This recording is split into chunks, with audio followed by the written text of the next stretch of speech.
Welcome or welcome back for Icarus week 138. In this week's update, we have the new pistol, which kind of reminds me of the sort of pipe weaponry that we see on games like 7 Days to Die. There's also brand new ammo and a complete rebalance to a whole host of weaponry. So this one is a pretty cool one and does have a lot of awesome new features in it. Alongside that, we have some news about more Prometheus stuff and the Prometheus testing. We will also be getting a new animal next week, which does look quite cool. Now, week 138. They're continuing the expansion of the Icarus weapon tree to make pistols more useful and avoid only adding onto the end of the tech tree. The current one-shot pistol is moving to tier 2 alongside a new cheaper ammo recipe. Now, this will make space for the new semi-automatic pistol on the machining bench at tier 3. Now, the Prometheus expansion is progressing well, and they've implemented more feedback from closed play testing, and they will explain more about how you'll use beacons and explore the dark zone a little bit later on. So the new pistol is a semi-automatic weapon that is added at tier 3, and the previous one-shot pistol has been moved down to tier 2. Now, this comes with a rebalance and restructure of pistol tiers to differentiate the difference in the weapons. So the new pistol is crafted on tier 3 at the machining bench and fires 6 rounds. It will also take any pistol ammo. The existing pistol that we've got in the game has now been moved down to craft tier 2. So you'll be able to craft this at the standard crafting bench. And it is just a one-shot pistol which will need to be reloaded after, obviously, one shot, as the name suggests.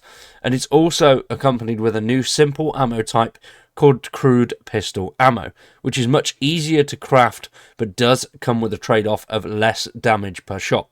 Now, this is easy to craft as it's only crafted with an iron ingot and takes the shape of a small iron ball bearing.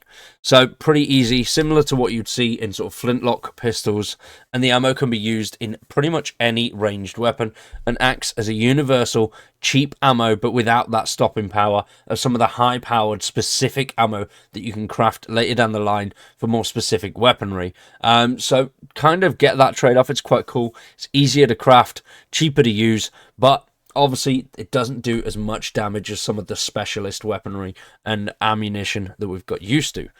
Now, the Orbital Workshop CHAC pistol's ammo capacity has also been increased to take the semi-automatic pistol into account.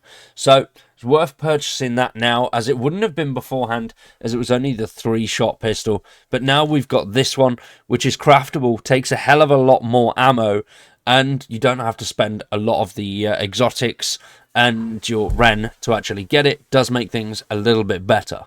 Now, when it comes to Prometheus, they are introducing the Null Sector, which is an area to the south of the map that will not be shown on any satellites and is blank on the map completely. So you will have to map this whole sector yourself using 2 new items, which is the Trail Beacon tool, which is craftable at the machining bench, and then you'll be able to trace trail beacons to link them to other trail beacons nearby, which will act as sort of breadcrumbs for you to create a pathway across the map or to mark key features to return to later. So as you can see here, looks like this is what you'll be able to place, and then these beacons will lead you to wherever you need to go.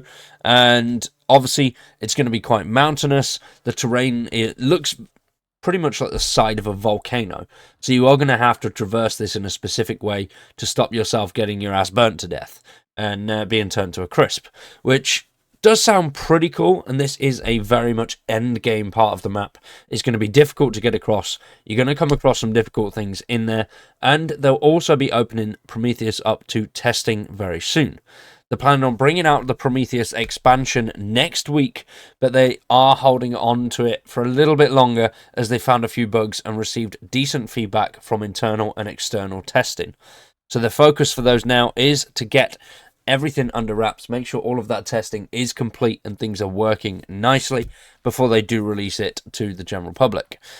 So they're focusing currently on making it an extremely challenging experience, and as I mentioned, a very, very niche end game type of thing.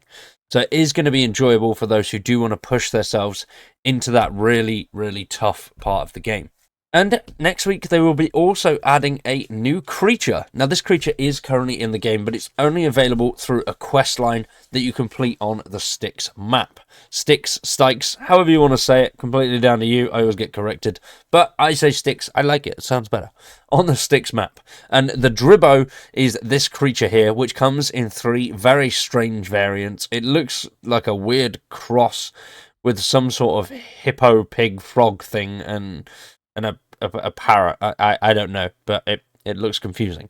Now, these will be found around all desert locations and around water in said desert locations. They spawn in groups, and as mentioned, there are 3 variants to the creature, each with its own quirks, which we'll find out a little bit more about in next week's update. So all of that is brilliant. I'm loving this week's update. Really, really cool. But what I am most excited about is this next Prometheus expansion. I am pushing as hard as I can to get everything open world, get as much Ren and all the currencies, all of that kind of stuff as possible, but I don't know if I'm going to have enough stuff behind me to get straight into Prometheus as and when it drops. I do hope I've got enough experience to just jump in and wing it and win, maybe try it in a sort of open world setting and see if that works out well. I could get completely battered, which I pretty much think I'll just get absolutely annihilated. But what do you think? Are you excited for the Prometheus update? Does this update sound good to you? I'm definitely 100% behind firearms being a little bit easier to craft and easier to use. That is my main gripe at the moment, is I'm getting stuck on stupid bloody enemies that just keep absolutely buttering me, and like bears and wolves and stuff like that. Wolves are fine unless they're in a pack. But trying to do some of the high-end quest lines without weapons is proving to be a little bit difficult, and I don't have the Ren or exotics to buy them. So I'm currently just doing low-level missions to farm up Ren and exotics to get myself some decent weaponry so we can attempt the Prometheus update when it drops.